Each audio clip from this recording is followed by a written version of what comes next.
and welcome to another episode of Literary Gladiators, the show where we discuss and debate literature in all of its forms. If it's written work, it's game. It's game. Let's meet the panel. I'm Cyndi. I'm Dan. I'm Ari. And I'm Josh.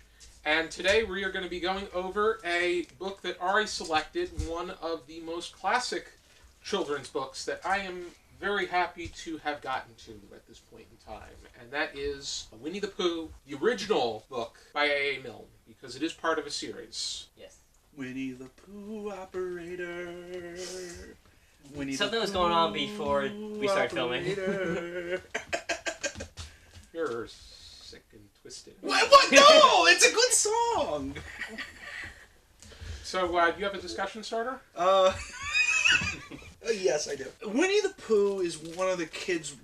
I mean, it's not just for kids. I don't want to point that out. But Winnie the Pooh is one of the earliest that I know of, kids' fiction and literature with the characters and wordplay and all kinds of stuff. And the characters are so memorable. But my starter question has to do with, what do you think of the way this book was written, the different wordplay it uses, and the way it describes the different characters? What is your opinion of it? Is it something that you can grasp onto immediately, or is it difficult for you? I loved how unique it was.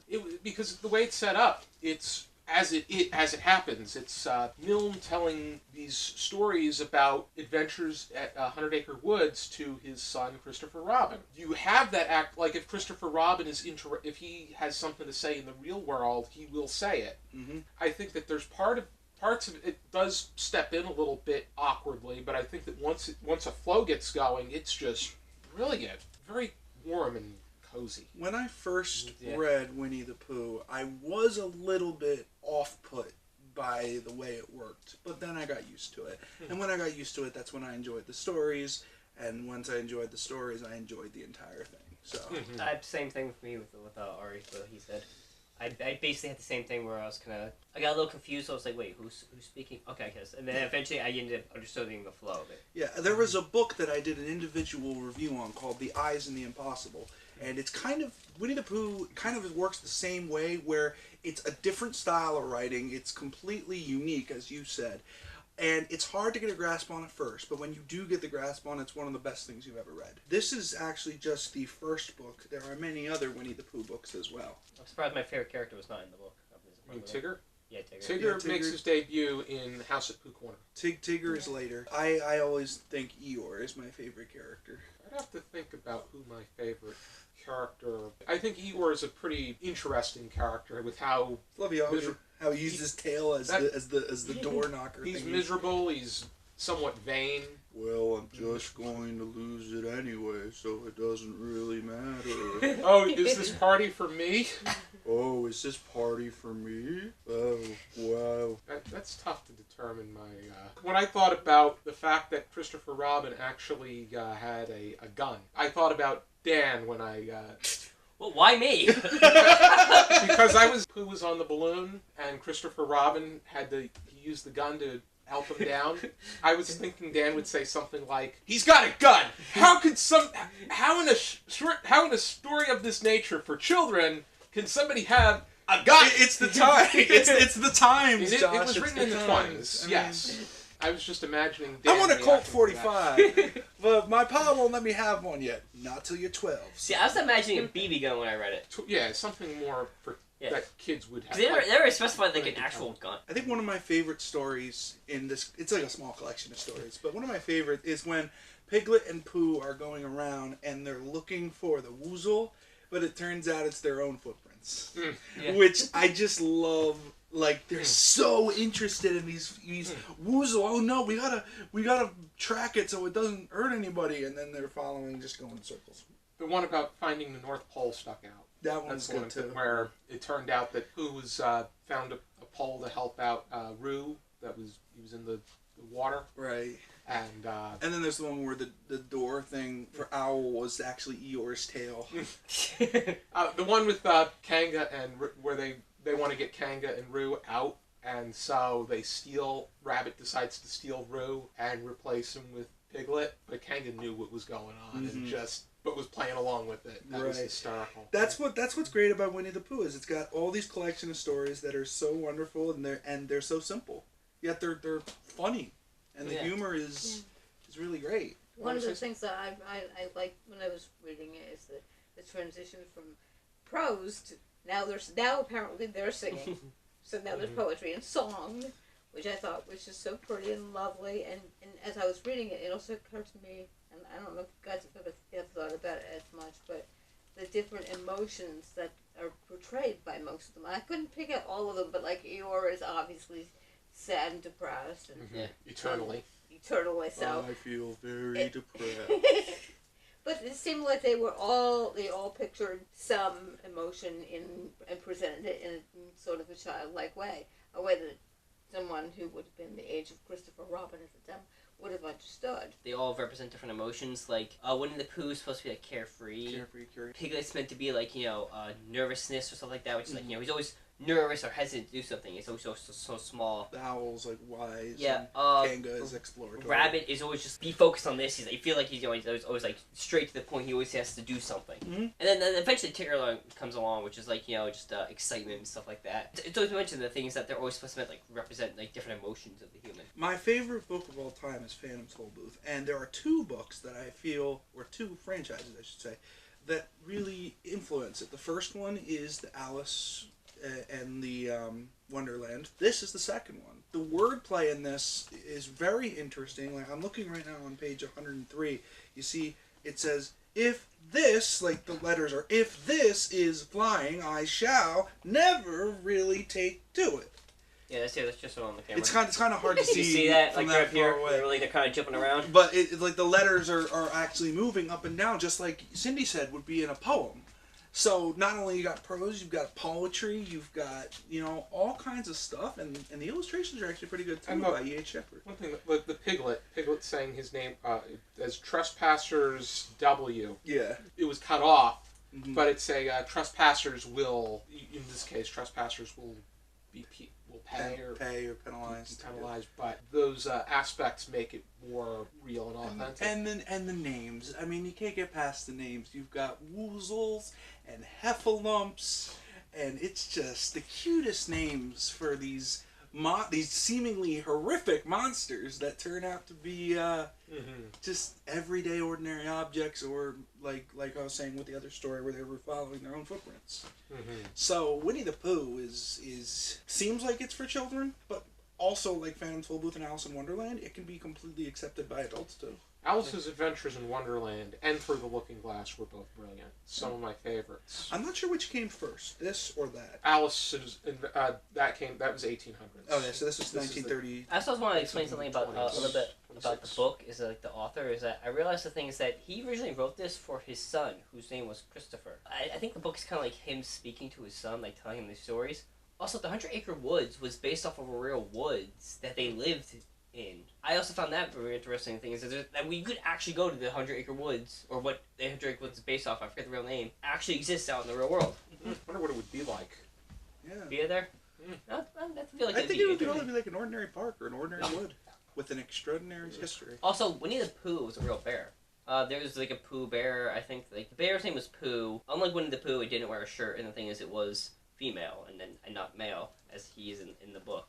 But he based Winnie the Pooh off of that bear. He only started wearing a shirt in the Disney movies. Yeah, you can see he's not wearing one here. Not in the books. Well, when I was reading the book, I imagine with a shirt. I know he doesn't. Well, yeah, because that's the Disney way of persona. Yeah, he didn't wear a shirt in the book. Which, it's kind of weird. Why did he wear a shirt at all? He's a bear.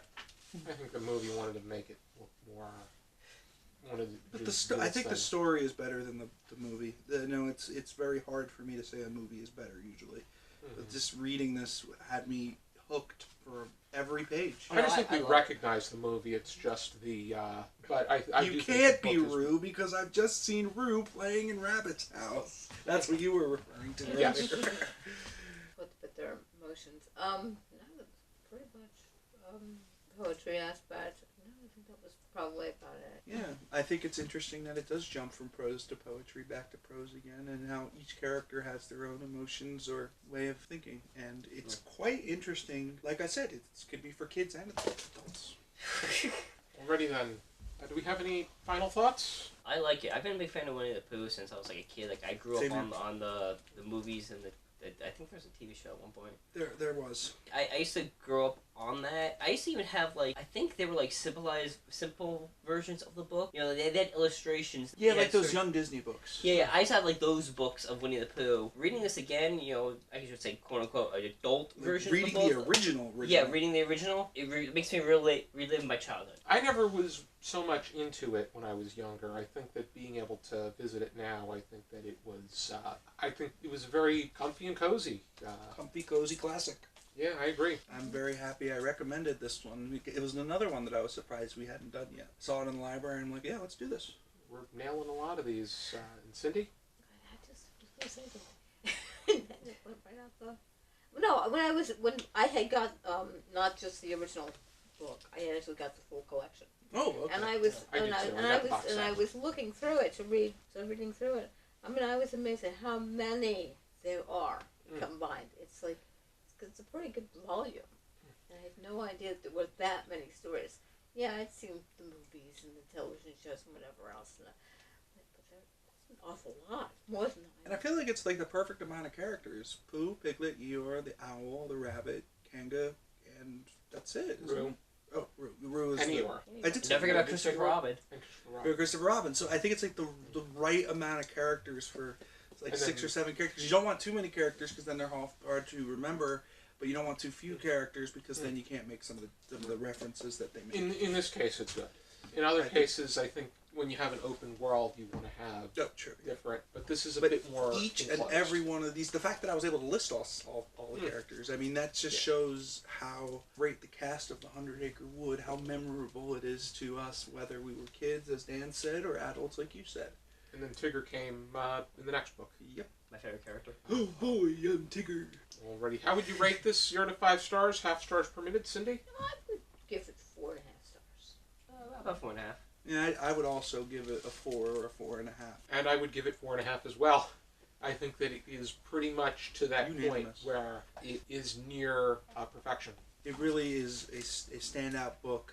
And if you have only seen the Disney films and books that Dan was talking about, and you haven't actually read the original one, I would highly recommend it because it is strong, this original. It's an amazing start.